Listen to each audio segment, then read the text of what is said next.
It's that timeless pursuit of when art merges with the artist, where we put ourselves out there, find that moment of motivation, and ride the momentum, and then love the very art we create.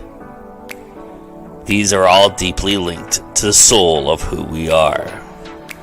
Some say you might be able to measure that, but perhaps it is a blind pursuit.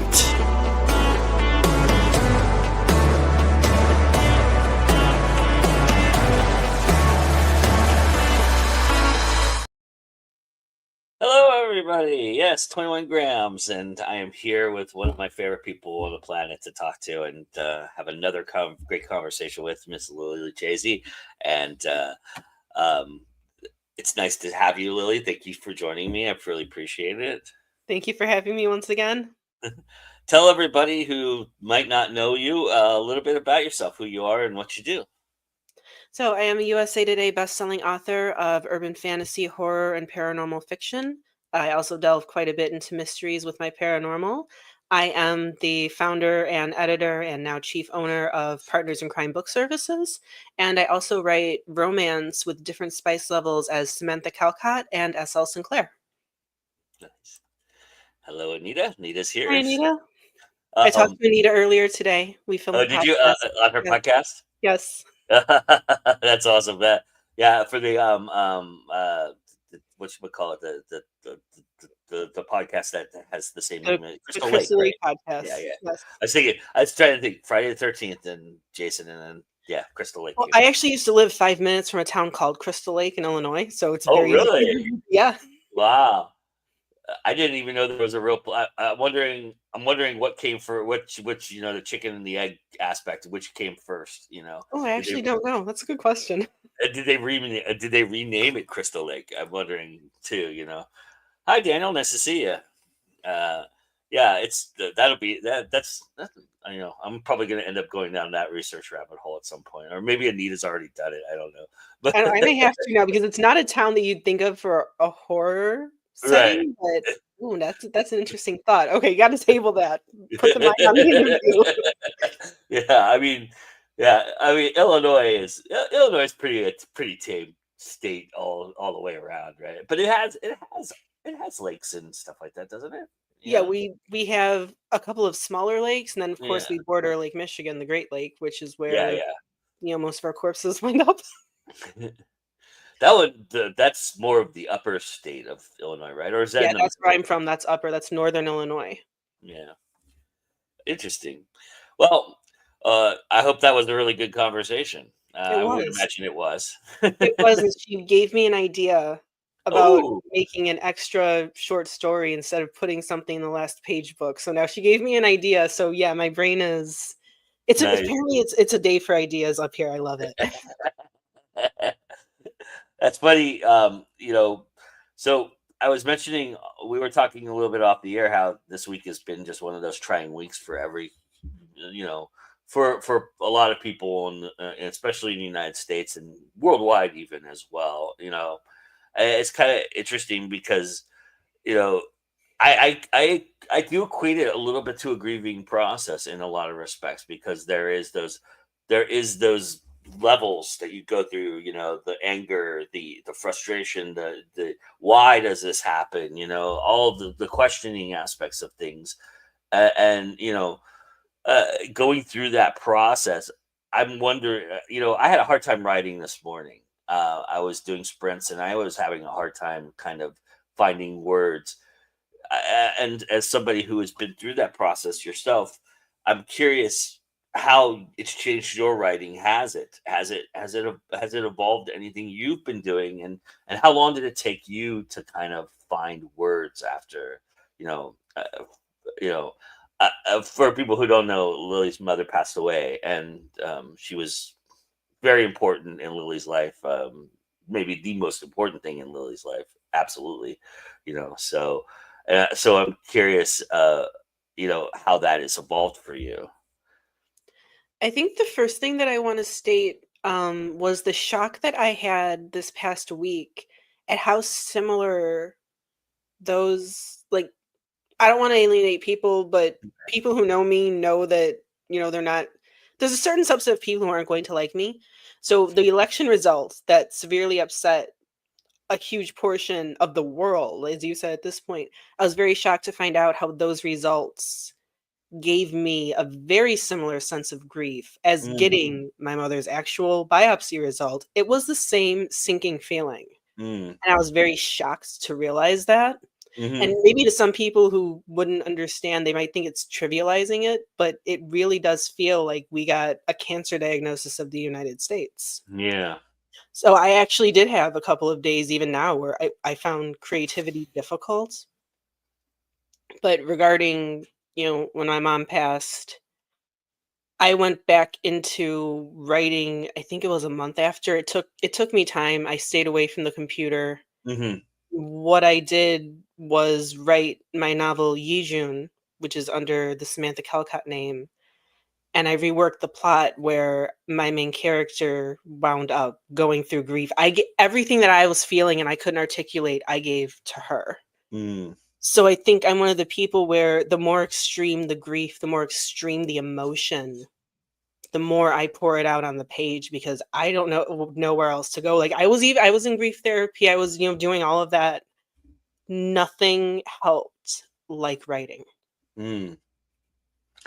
I would imagine that's simply because you've been doing it since you could probably pick up a pencil and a pen. I mean, you you're one of the few people I know that from. I mean, we all have a similar story in that we've all been writing for a long time. We've all been telling stories, but you're one of the few people I know that actually took the plunge very very early on in the in your life to publish and put stuff out there. A lot of that being because of the encouragement of your mother and her support, but you know, so it's probably the thing you know the best on Yeah. how to articulate anything, I would imagine. Yeah, even before I could, physically write, like my mother had me writing, she taught me how to write, had a pen in my hand by the time I was 3. She wanted to Mm, ensure I knew my address, my name, her name, telephone number. She wanted to make sure I could write all of that in case there was ever an emergency. That was mm. her. And I was reading by that time as well. I composed my first poem verbally by that time as well. I actually still remember some of it, but yeah, it's just fiction to me has always been that outlet, whether it's me enjoying someone else's fiction, Mhm, whether it's a song that has a great story or writing it. It's always been where I could take the emotions that I can't handle and put them out there to mm. analyze, whether again through someone else's or my own. It's a unique feeling and it's a wonderful thing, even when it hurts. And I have to imagine, because for those who don't know, a lot of your earlier stuff is very, very dark. It's very Yes. it has a gothic feel to it, and it's more horror related than it's not, and I mean it's urban fantasy, but it's got some really dark moments to it, and some characters that are not so they're pretty seedly, and they've got some nice little sprinkles of of darkness Yes, among them. horror and darkness has touched almost everything I've written, even as S.L. Sinclair, there's still that darkness there. It's not horror, it doesn't fall into that category. It does fall into suspense Mhm. with romance. But I think except for my sweet romance, even some of my Samantha Calcott books, there's that darkness. One of my favorites I wrote was Perfect Disaster, and it deals with mental illness and drug abuse. And yeah, the darkness just you can you can look at light and look at something white and it's a blank page and you can create something. With darkness, it's also a blank page, but there's depth to it. So when you're creating something through the darkness, you have to really reach in there and pull it Mm. out. Whereas with, something light and blank, you can be very surface. But with the darkness, there's always something deeper to bring out. And whether you're bringing it out in yourself or when your readers. When you were revisiting Page, did you find it was a lot different for you writing after your mother had passed? That's the reason I haven't put out the books. Mm, I wrote those books. I wanted to, but The sweet romances that I'm writing in the Winter Creek series, and then Paige, those were for my mom the most. Those were the 2 genres she loved, were cozy mysteries and, like, hallmarky romance. Mm. Her favorite novel of mine for most of my career was Never Again, which is actually my darkest novel, until I wrote Paige, Mm. and that became her favorite, and she couldn't read the 3rd one. She had the arc. She was so sick that looking at a screen made her sicker. Mhm. You know, it made the nausea rise up from, so that's why I haven't finished it. And I was talking to Anita earlier. It's gonna be out by within the next 12 months. That series is gonna be finished Mhm. because she still deserves to know what's going on. You know, she should know how it ends. She's gonna Yeah. be the one who's looking at the plot twist going and, cursing at me, "I can't believe you fucking did that." But in a good way, in a good way. Paige being cozy, there is the darkness that's there, but Yeah. the plot twists are all gonna be good plot twists. Has has visiting or it's an odd thing, right? Being having a pen name, right? But for you, it's even more of an extreme because it is the opposite end of the spectrum as far as sensibilities go, as far as subject matter goes, versus what you write as Lily. With Samantha, I would imagine is there is it is we've talked about this before how it's a little bit different muscle, it's a different thing for you a little bit, but is there something that's more comforting about Samantha at this point in your life that you've kind of grown into, or have you evolved with Samantha? I've evolved a lot with Samantha because, again, I initially started that pen name wanting to write realistic BDSM romances Hmm. after not liking what was, very public and very popular, and realizing that was a poor depiction. I wanted to put the real thing out there from someone who actually knew it intimately. Hmm. And then I do refer to my pen names as separate people. She did grow to the point where it's a palate cleanser. Hmm. I think that's the biggest thing, is that I'm able to escape some of the darkness now. T.H. Morris, who's an urban fantasy writer, and I've known him for years, he actually once told me about, the Lily pen name. He's like, "You do not do Hollywood endings. Even if it's a happy ending, there's still something not very happy there." Yeah. I didn't realize I was doing that on purpose, but I think that's the biggest palate cleanser as Samantha, is they are happy endings. Hmm. They are happy. Everything gets resolved. That's not something that really happens in real life No, usually. So no. it's very much a nice escape from my heart. Like the last one that I just put out, um, the cutest little happy ending. I actually even pulled from real life a little bit for it. That's this guy right here. That's my anthology. For those of you who don't know, I release a Christmas anthology with 5 or more other authors every year. That is also another thing that I started for my mom. My mom actually named the very first one, which was Sugar Plum Kisses. I had everyone go in, and she's like, "I'm not gonna put, a name down." And I told her, "Yes, you are. You're the promoter. You're doing PR for us. You can have a say too." And everyone almost unanimously voted for that title.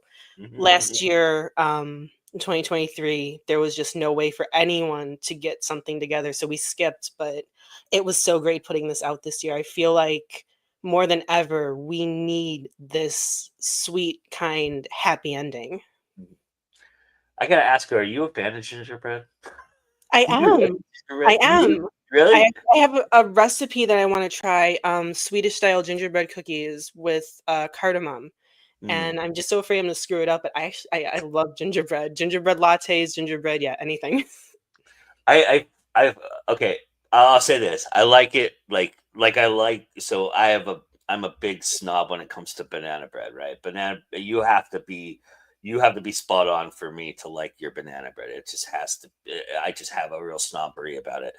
And gingerbread is sort of similar because I mean I like when it's first like out, like when you first get it out of the oven or it's right there.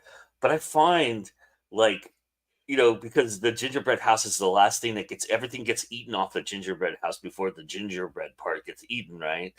And I find like 6 months or 4 months down the road that, yeah, it's like eating cardboard. A Yeah, little the bit. gingerbread houses are not something that I will eat. I don't particularly Yeah, care for those. I would do just like regular old cookies, but I've had some bad ones too, like Walker's that got the shortbread. chat going. Walker's shortbread, they make the best shortbread cookies from Scotland. I don't like their gingerbread whatsoever. It's not ginger enough at all for me. I need Mm. that spicy, very prevalent. Yeah, I mean, I actually had like some vegan one before, and I was like, and like a vegan anything kind of was like, okay. Like I've had some good like buffalo chicken nuggets kind of thing, but after a while you can taste the veganism in it, where it kind of just gets like pasty and kind of like, eh, you get that bad aftertaste of that bad glow. The gingerbread thing was just way over the top because they just load it with the ginger, right? They take the sugar out and just rip it with the ginger, and it's like the first time you eat salt and vinegar chips, and then you eat the whole bag, and then you realize at the end that the vinegar is going to overpower everything else that you're done. So the ginger overpowers it. It's just weird. It's a weird feeling, It you know. needs to be a balance. Like you said with the banana Yeah. bread, I can only eat mine. I have not found a banana bread that I didn't make that I liked. Yeah, I have one person in my life who I depend on for that, and I haven't actually spoken to her in a few years and had her do it for me in a few years. But yeah, I've had people who swore up and down my mom's recipe or my grandma's recipe, and they do it, and I'm like, yeah, no, I'm sorry.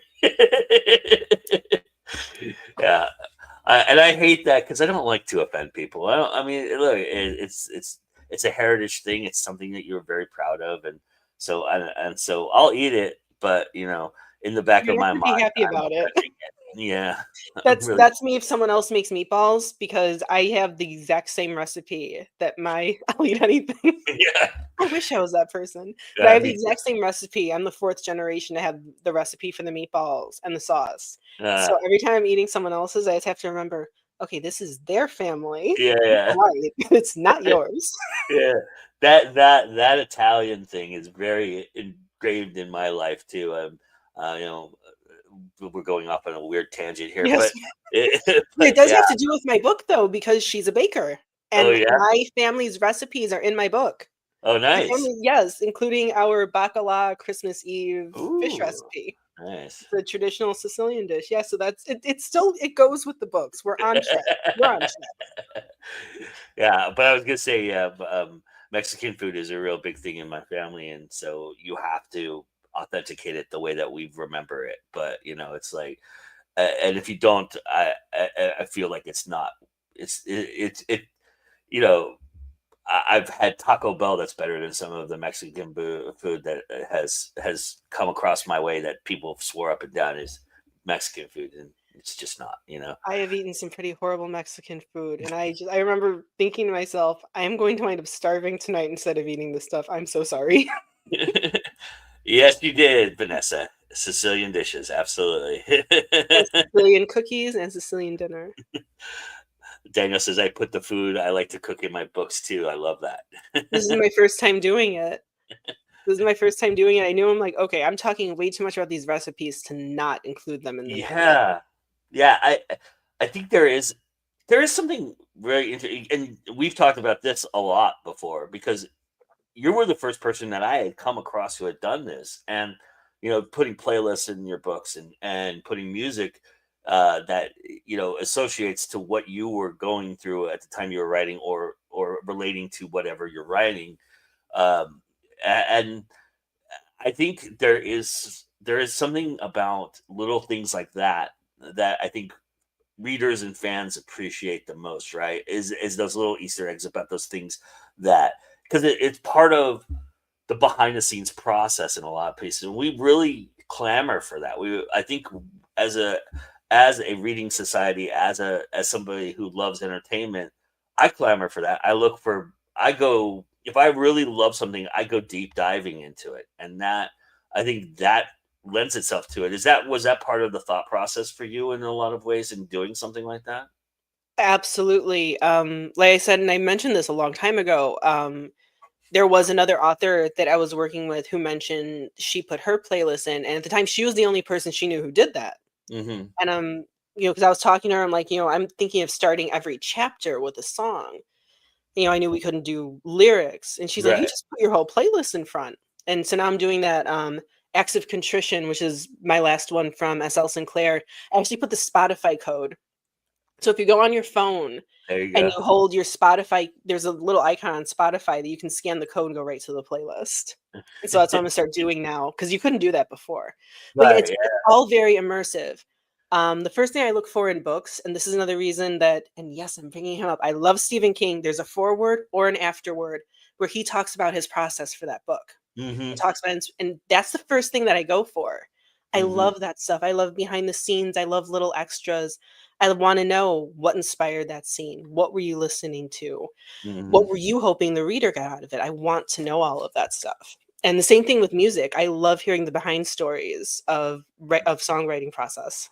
His forward in Misery is probably one of my favorite things I've ever read by him, to be honest with you. But He writes in such a nonfiction way 'cause I love on writing. I've credited Mhm. that to me getting published. Mm. Not because of any skill he taught, but the inspiration of being relentless and having your own voice.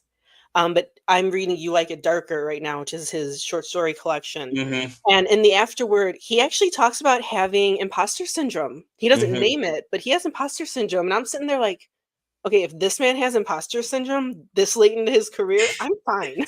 I'm doing great. Yeah, and that's the other thing about it, right? The reveals, the subtle reveals about how things didn't go exactly as they planned, or having those moments of doubt.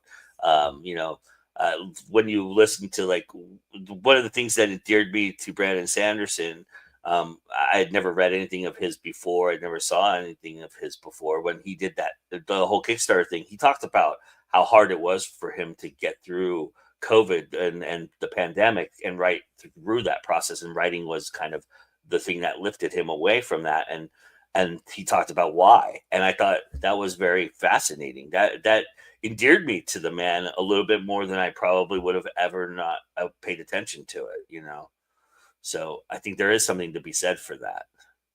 I think that's another reason. I actually haven't read any of his books. I own I, them. I, I have, have I them still written have off not of, read any of his but I stuff, mean, for but Terry Pratchett, um, most of what he talks about is like trying to bring goodness into the world hmm through some of his writing. And reading that, it's like that's kind of what I want from epic fantasy, or even if it's urban fantasy.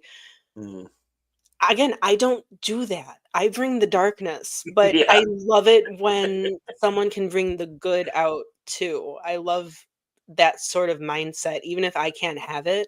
I love it when someone else does. Same with my music. I listen to a lot of very dark music, but most of my favorite bands actually write very hopeful yeah, lyrics. Even if it's heavy metal, it's very hopeful and very powerful. It's like, I want yeah. that. I want that feeling. Even if I don't put it out there, I want that feeling. But as it says, the Reckoner series is the only one I've read, and I've really enjoyed it. Yeah.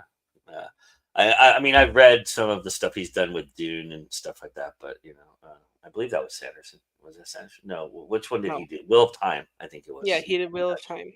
Yeah, Yeah, I've read a Dune little is bit of Frank that. Herbert. Yeah, well, and then I'm thinking, I don't remember the person I'm thinking. I think it was Kevin J. Anderson who took that over, if I'm not mistaken. I don't know.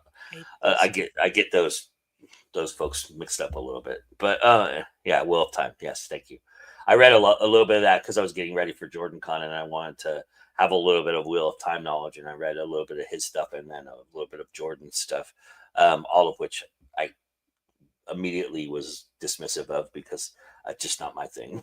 So, but uh, that being said, aside, well, I was gonna go a little bit into the softer stuff with the Samantha stuff, but you kind of brought it up, so I kind of want to go that direction about the darker things because you have been mulling over or contemplating bringing a certain character that we all know and love back dead, so to speak.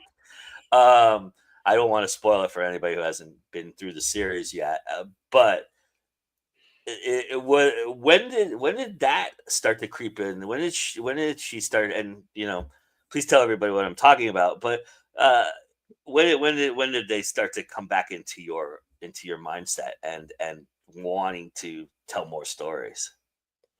I have it's a two-part answer, and the first part is she never left. Never left. Doesn't like being left in the back. She doesn't like being left in the background. She does not want it. She doesn't Ah, like it. She's always there. But the second part answer, where I actually was like, okay, I can't tell you. I can't say anything because she may have already come back. oh, you kind of told me off camera before Yeah, a what it little was. bit once. Yeah, Yeah. Yeah, but she yeah, may and have already have come back I and won't maybe spoil that. But yeah, there no. are some universal crossovers if you pay attention to certain Yes, elements and of that's what. something that I'm very loud about. The Angelica Cross universe, the Paranormal Detectives universe. Yeah, I always want to keep writing crossovers. that. She crosses over very directly into the Yeah. Coven series, which is my YA urban fantasy series. She crosses over very directly. Like she's there. She has scenes there. She makes cameos in two of the books. Her husband makes a cameo in book 5. Um, and her world is also Paige's world. Paige's Mhm. world is set after the Paranormal Detective series completely ends. There is no more, and this is all in Page book 1. This isn't a spoiler. There is no more Paranormal Detective, unit Yeah. at the FBI. There is no more paranormal police whatsoever. So that's why Paige is needed to solve these smaller crimes that the Chicago police. Now, some people at the Chicago police know about it, but there's not much they can do about it. And that includes one of Paige's benefactors, who is a desk sergeant there. So he actually is the one who gets her and brings her in to solve these crimes. That there's no more Angelica. She's Yeah. she's not there anymore. And someone needs to be a hero, but Paige is the absolute opposite of Angelica. Yeah, in a lot of respect. Oh yeah. Oh yeah. I I am curious, um, because we've talked about this a lot before about how characters talk to us, and yours very loudly talk to you.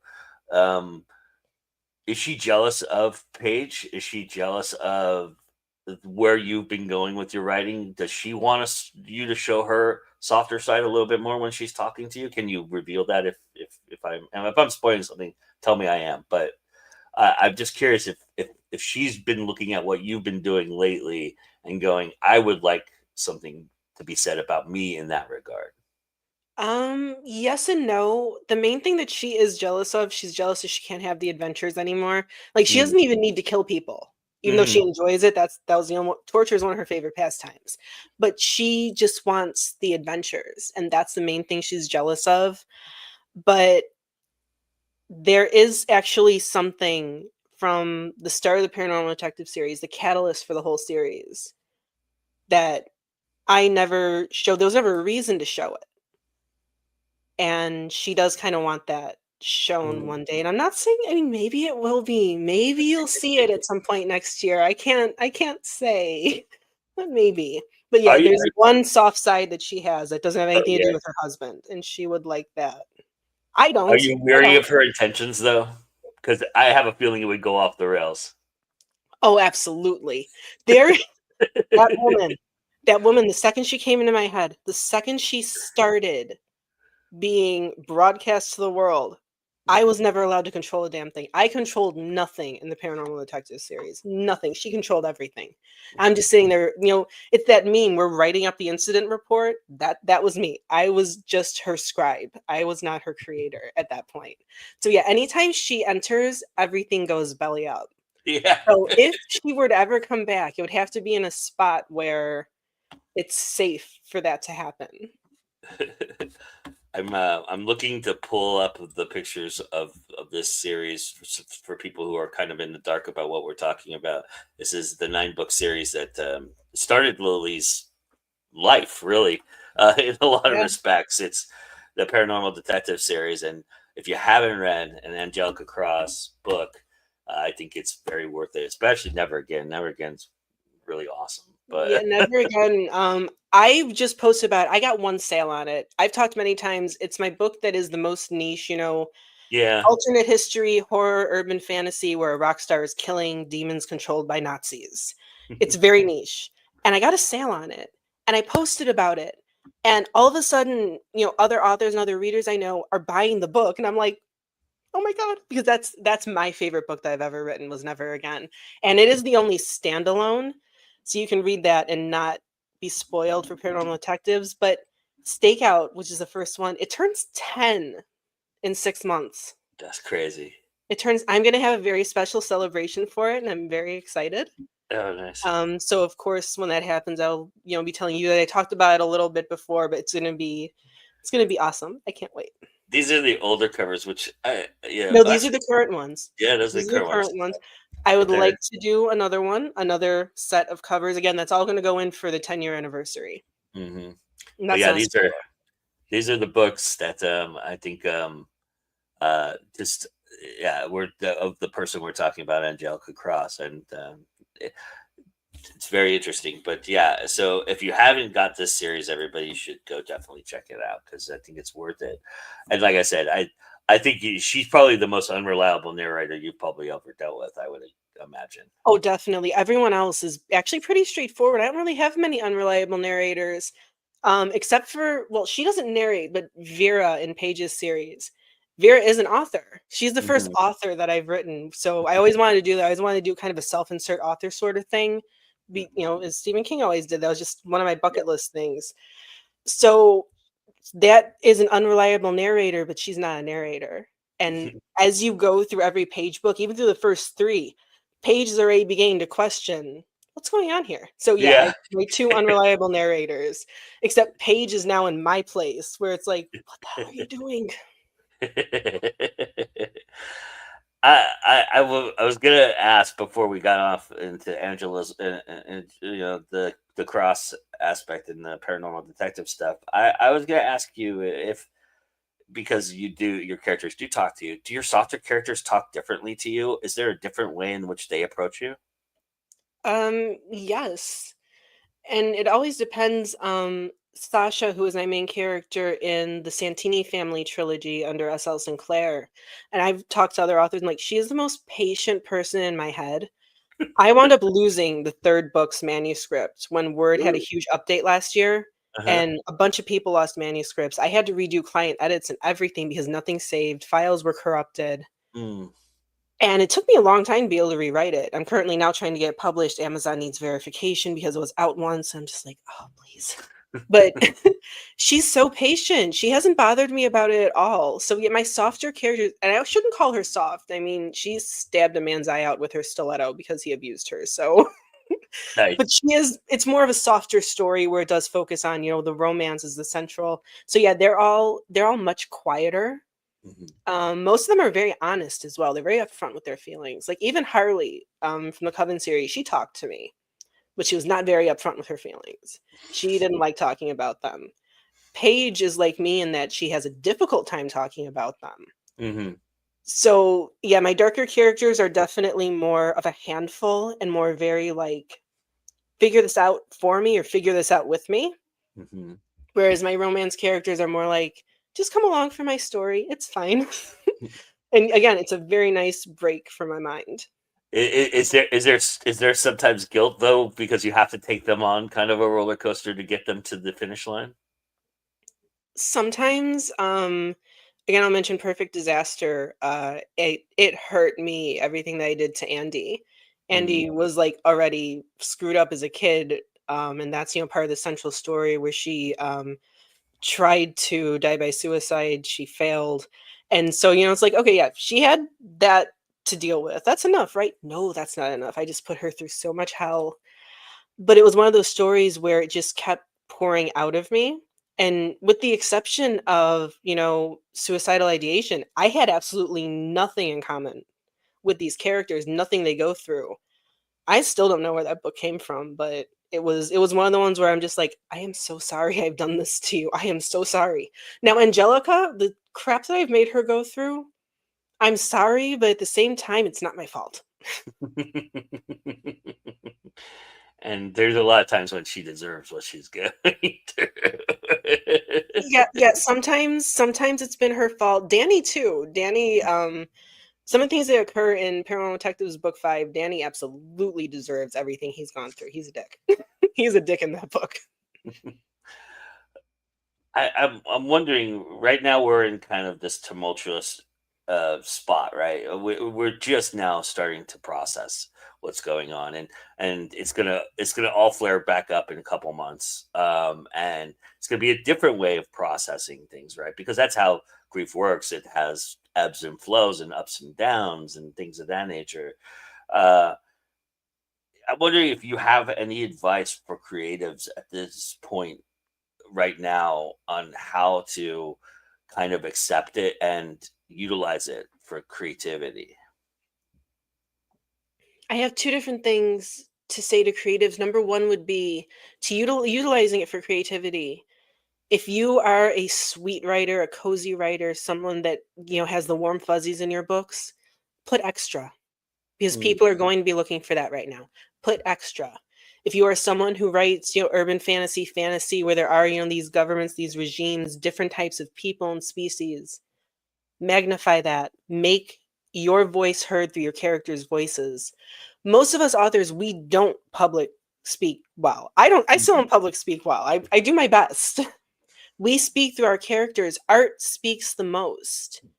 I mean, there are people still referencing books that are sometimes 200 years old Yeah, to sure. talk about what's going on now. Art speaks. I have a tattoo on my arm from the musician Otep, Art Saves. Mm, Art is everything. So if you create, put your frustrations in those books. My next trilogy that's coming, it's a monster romance at its core, and the romance is going to be the heart of it, but it's going to be very anti-establishment, anti-government, how, the demons are lying to you technically, and you'll when you read it, the comparisons are going to be very mhm, obvious compared to, America right now. And just, yeah, if you're a creator, just keep creating. If you're a romance writer who writes spicy like I do, and you're worried about Project 2025, the Heritage Foundation, yes, you can make a backup plan, but right now, the same advice follows. Don't stop creating. Just don't stop. mhm. Don't let this put a damper in your spirit. Yeah, I think there's some therapy that it goes through, therapeuticness that it has to it, right? And but also I think I don't know. Do you champion people being bold with what they're writing in terms of dealing with it? Because there's a lot of anger and there's a lot of frustration that goes along with grieving in the process of grieving. Do you champion them channeling that into the writing a little bit more? I do, and I hope that she doesn't mind me saying this. I had one of my longtime editing clients send me a scene, and she's like, "This might be a little too much." I'm like, "No, no, it's not. Mhm. Vanessa, you're welcome. It is gonna be scary. We're gonna get through it. We've gotten through everything else. We're gonna get through this too." But yeah, the scene that she sent me, she's like, "I wonder if it's too much." I'm like, "It's not," especially considering like who one of her characters is known to Mhm. be a torturer. Mhm. So, the scene was definitely not too much in the context of who he is. Mhm. So yeah, no, anyone who, if you want to get a little bit on more of the extreme end, fiction is the way to do it. You don't want to do this stuff in real life. You don't want to. Fiction is the Yeah, outlet. please. Fiction is what cleanses our souls of all of that darkness. That darkness that you feel, and the hate and the anger and the rage, put it all on the page. I Mhm. don't care if you're a writer, if you paint, if you draw, whatever it is, put it into the art, and it's going to make something absolutely incredible. Mhm.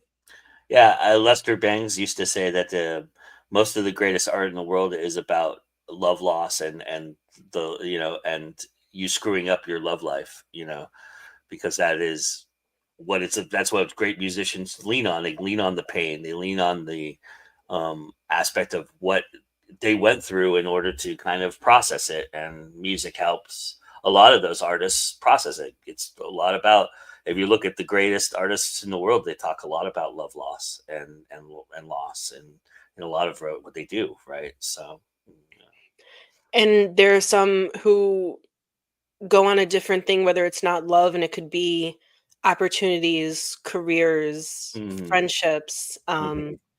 One of my favorite bands are called Dynasty, and a lot of their earlier songs from like 2014, 2016, those two albums are very much about when they split from one of their members and changed their sound, and like they championed themselves for their Mhm. sound.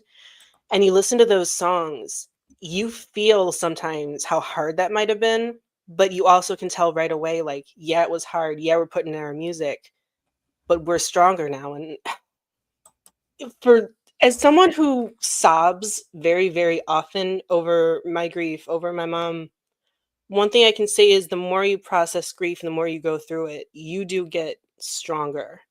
And I think the more art you create around it, you become stronger in your spirit and in your mind. How much of it do you think is time, though? Do you think time is also a big factor in that? The further away it gets from what when it happened, does that do anything for you? Not for me. I think the only thing that time does is it allows you to pour out more. Hmm. It does allow you to process, but it allows you to pour it out. It allows you to realize that you're still going on, but the pain itself doesn't get diminished. It's still there. Hmm. It's still right here. It's still, where if you talk too much, it's going to spill out of your eyes. It's just going to. It comes But in weird. It comes in weird waves too.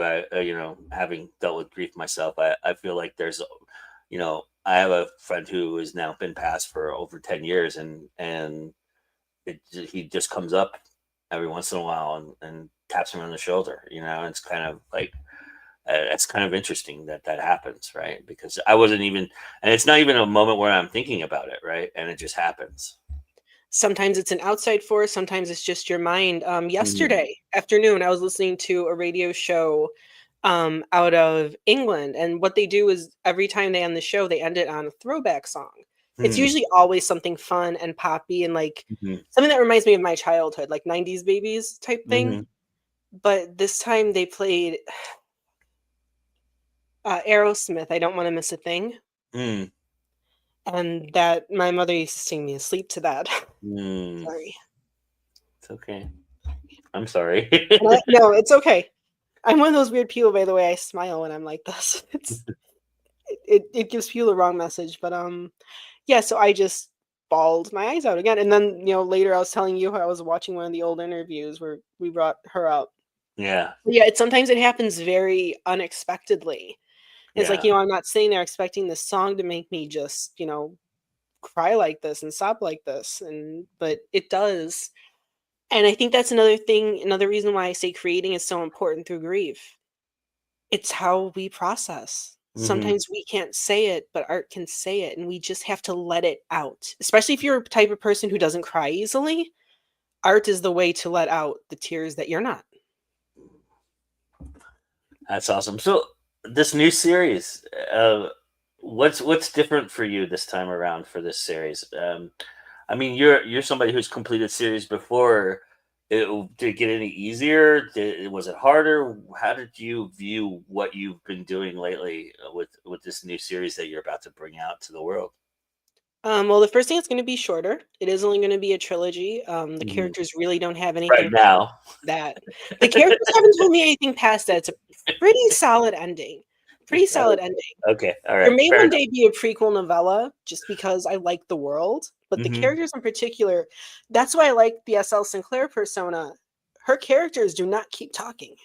Her characters have an ending. It's great. But with this trilogy, one of the things that's going to be very different again, it's me writing the urban fantasy and horror side as Lily. That's where the monster part comes from. Right. And she's got the taboo romance, bringing it together, and it's been so much fun. I only have the first one written now. Everything's going to be released by May, and I'm getting pre-orders and cover reveals in 4 days. Hmm. So if anyone has me on social media, you guys are going to get all the information. But it's yeah, the only difference is that I do see an ending right away. Hmm. That's the difference, because my other series did not give me an ending. Even Paige, I wanted her to have multiple books, but I didn't know how many, and she wound up with 5. And that started. you were thinking it was only going to be 3 at the beginning. So Yes. Yes, it was only gonna be 3, and then with Paranormal Detective series and Coven series, both of them were standalones. Yeah, we see how that worked out for me. So now when I'm planning something, when characters come to me, I now know, do not tell yourself it's one book. Don't tell yeah, yeah. yourself that. Wait for them. Wait for them. Stop making decisions for these characters. They don't want you to make decisions. They just want you to write it all up. Do you feel like the character aspect of them continuing to talk to you is based upon how you end it with them? Because like I would imagine the happy ending folks, it's a happy ending, so there's not much more to explore. But the ones that have a little bit more of an open-ended ending or a not so happy ending, I would imagine that there's some unresolved things that need to be resolved. So is would you equate that accurately as it being the why they don't talk to you at the end of that process? That could be. Harley, there is another story that could come, and it's actually not Harley talking to me, it's Calum, who is another character that gets fully introduced in book 2 of the Coven series. It would like a 6th one, but it doesn't need one. There was a solid ending. But yeah, she's not entirely happy at the end of that because the reason it ended the way it did with her in the position it was in was because book 4 ended in the worst tragedy she could imagine. Hmm. Um, but yeah, my romance ones, they do have, the happily ever after. It's never a happy for now. It's always, this is your ending. You got what you wanted. Hmm. And so yeah, I think that probably is a reason because Angelica got an ending. She doesn't like it. And like you said, she's jealous of Paige. She doesn't like it. Hmm. And Angelica has a lot of things that you reveal throughout the process of these 8 books, right?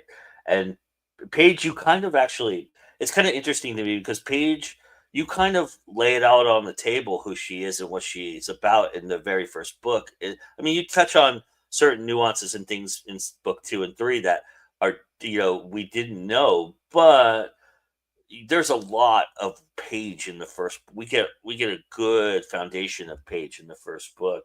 Was that a lesson learned from writing Angelica, or was that just the circumstance and the way that Paige wanted to be told? That's just what Paige wanted. It's just what she was like and how she talked. She has a hard time identifying her feelings, Mm-hmm. but she knows who she is immediately. And with her being an autistic character, my very first officially diagnosed autistic character, she is going to go through very specific changes throughout the books. As again, you mentioned book 3 especially, Mm-hmm. where she has to go through, like, a lot of changes in her heart to figure out what it is she likes, wants, Mm-hmm. and so we are going to see that. We're also gonna have to see her in book 4 dealing with other people's emotions. Shayla's gonna be her best friend is gonna go through something, and Paige has to realize, "Okay, I have to reassess how I process things because my friend needs me." Book 5 is going to be, a lot of us autistic people, we don't like change. We have Mm-hmm. to be eased into change, Yeah. and instead, Paige is basically going to have the equivalent of being thrown down Alice's rabbit hole into a whole new world and finding out so many things she believed is just they're just not what they are. There's Mm-hmm. more. So she's going to have to go through those changes. And I think it made me glad that she introduced herself so well in book 1, because if she didn't, she wouldn't be able to go through these changes later on. So I'm kind of glad, like, okay, good. Thank you. Thank you for letting me know who you are so I can develop you better. Mm-hmm. Yeah, that's interesting because I'm sitting here thinking about the last question I was going to ask you, and it's very much in that vein, because I think the one thing that I have seen, um, you know, I didn't know you when you started the paranormal romance or paranormal detective series, but I kind of can guess the place in your head you were at, right? And here and then reading through Pages stuff and everything you've been writing since then, I feel like you have matured along with the writing, but there's also an evolution that has been slowly happening for you that it feels like more and more of you is starting to leak onto the page. Do you feel like that is happening, and how do you feel about that? Because it is hard for you to probably process a lot of what those emotions are in a lot of respects, I would imagine. I mentioned this. I actually don't know if I've ever mentioned it on Go Indie Now, but when I initially published Stakeout, I wanted a character who I wanted to be. I wanted Hmm. to be Angelica. I wanted to be able to own my curves, own the gothness, be able to be such a feared badass as she was. Like, I just wanted that. But she wasn't me. Not No. very little about her is me. I think the only yeah, the only thing that we have similar tastes in would be clothes and music. That's the only Yeah. thing that I gave her personally. So I went from wanting to be her. Then when I wrote Harley, it was, I was in my mid-20s writing. She started at 14 and the series ends right as she turns 20. So, and through those 5 books, 6 years of her life, I didn't realize I was putting an autistic character in there. Hey, Madeline, thank you. She's so sweet. Um, but I wanted someone who was a little bit dark and misunderstood like I was as a teenager. But again, she's not me, but she goes Mhm. through very similar things. So I did want that, and then, yeah, with Paige, a lot more of her can relate to me. I feel like okay, I'm gonna be as brave as my favorite singer and say, "I am the only one who could write these books. I am the only one who could do it I because believe it. she is Yeah. me." She is me in so many different ways. I think the Yeah. only thing that she's very different on me is the fact that she is, uh, asexual. She is not interested in anything of that's the only thing she's different from me, and Mhm. that's one of the things that I had to work on her with, like, "I don't know how to write these feelings, help." But, she's a very cooperative character, Mhm. but it does, I think, show my growth where I don't wanna be my characters. I just want to write them now. I just wanna Mhm. put things in there. I'm not gonna create a fictional persona. Whatever's in there that's of me, and whatever isn't. So I have grown a lot since my Angelica days, but there's something again, I'm gonna go back to Paige. I adore her. I adore her, and she was my mom's favorite character too. When you get to book 5, there's gonna be this sense of how do I put this? One of my favorite series is Cirque du Freak by Darren Shan, Mhm. and he has something at the end of that series that I'm kind of embodying and taking Mhm. inspiration from. You always go back to the beginning. You do not forget where you came from. Mhm. And that's gonna be true for the characters, it's gonna be true for me, it's gonna be true for anyone who's read my books for a long period. Even if you grow, where you started is always, always right here. It's Mhm. never leaving you. Awesome. I love that. Well, all right. So, how we like to end this show for us is, we like to go ahead and I'm going to ask you to give me 5 numbers between 1 and 50, and I will ask the corresponding question to whatever numbers you give me. So, if you want to think about it for a second and give me 5 numbers, just let me know. Just rip them all out. I'll figure out the questions as we go, but just Okay. rip them all out for me. 5, Okay. 7, 18, 31, 40. All right. All right. So let's see what we got here. So, okay, number 5. Oh, what are some common traps for aspiring writers? Traps is in traps, like, what do they fall into by Yeah, I mistake? would guess that's what that means. Yeah. Okay. There's 2 of them, and I think the first trap is it's gonna be something that you hear in every writing workshop because it's very true.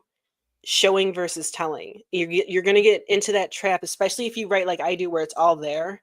You're just gonna be telling the story, and you wanna go through and show it, and that's, again, where you wanna have a good editor, a good beta team that will help you figure that out, so that's the number 1 trap, and the number 2 one would be not knowing when to stop. Some people, they sit on their first books, sometimes for decades. One of my clients did, his first book took over 20 years, and once he got out of that cycle, he wrote 3 books in a year. So, yeah, it's a very common trap.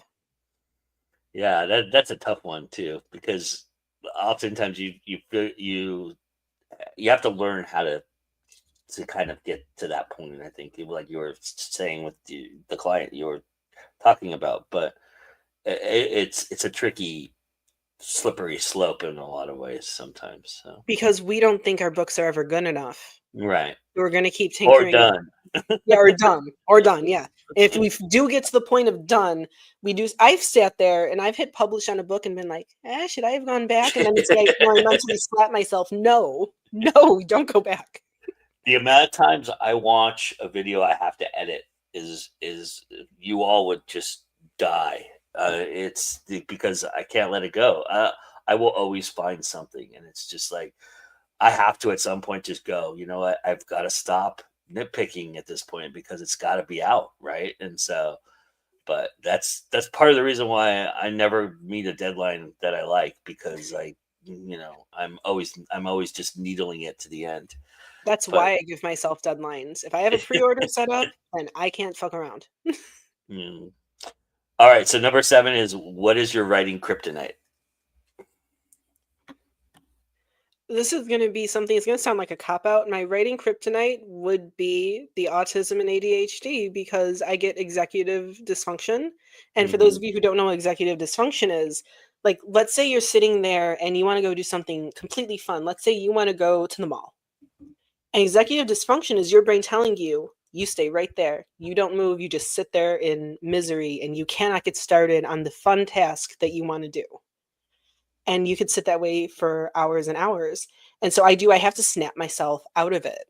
I usually snap myself out of it with music, mhm. and because once the music goes on, it triggers a little something in my brain. Now it's not gonna be the same for everyone, but that is my kryptonite, is the executive dysfunction and trying to get out of that. It doesn't hit all the time, but oh man, when it does, it's like it's vicious. Do you find that when you get through it, that you have a flow that is just endless, or does it do you make yourself stop at some point?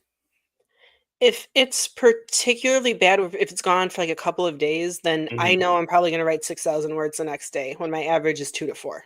Like, Right. I know that for sure. So, yes, the longer it goes on, the more of a flow that I know I'm going to have, and I know it's gonna feel amazing. It's a euphoric high, it really is. I've been waiting for somebody to pick this question, so I'm so glad you did. The next one is, what was an early experience or an experience when you first learned that language had power? Oh, that's really an amazing question. I It think, is. It's so good. I wish I had thought of it. That's how good it is. Yeah. like, It's one a of the really great things question. I always knew that it had power. My mother sat me down. We didn't know it was the autism. You're not getting many diagnoses Mhm. in the early '90s and mid '90s when someone is not like outwardly showing stereotypical signs. But Mhm. one of mine is I have a very bad tone of voice where I always sound very mean, and I work on it. And I've worked on it for years. But one of the things, my mom telling me how words had power, she's like, "You have to understand how you're talking. People aren't gonna wanna be friends. You might make someone cry." Which, Oh. like, and, she said it very nicely, and I'm laughing now, but it's like, it's very shocking for, like, 5, 6-year-old to hear that. And I think the second time I learned that they had power, and I mentioned, OTEP earlier. I was 12 when I discovered her music, and she's the reason that I was able to come out of the closet because of her words. And that was, yeah, those 2 instances were how I knew the words you choose, the tone you have, and again, the words that could possibly influence someone else. That's like, going back earlier into the conversation, that's why I talk about grief, autism, because someone's gonna need those words. Mm, that's awesome. That's really powerful, I think, in a lot of ways. Because, yeah, even pre-diagnosis, if you're realizing that, that's just an amazing insight, you know? It's so helpful because you growing up can just be awkward enough, right? And then having that aspect of it. I never understood what I was doing wrong when, Yeah. people would be like, "You sound rude," or the look on your face, or if I didn't understand that someone was making fun of me, I didn't Yeah. get the sarcastic intent. And I still don't. I don't get a lot of innuendos. I did a signing with Maggie Alabaster where we finally got to hang out and meet. And I'm saying these things, I'm not realizing it. And she's like, what? I didn't understand that was an innuendo because I know it in writing, but speaking verbally, it's very difficult. And I was just laughing my ass off the whole time at all of these, vocal faux pas I was making. Mm. At least it gets funnier as you grow up. It's not funny when Yeah. you're a kid. It's not funny Yeah. when you're a kid. And you could deflect it, right? You probably have a nice little self defense mechanism that deflects it a little bit. So Yeah, sometimes. Sometimes I just laugh. all right. So number 38 or 31, sorry, is how do you select the names of your characters?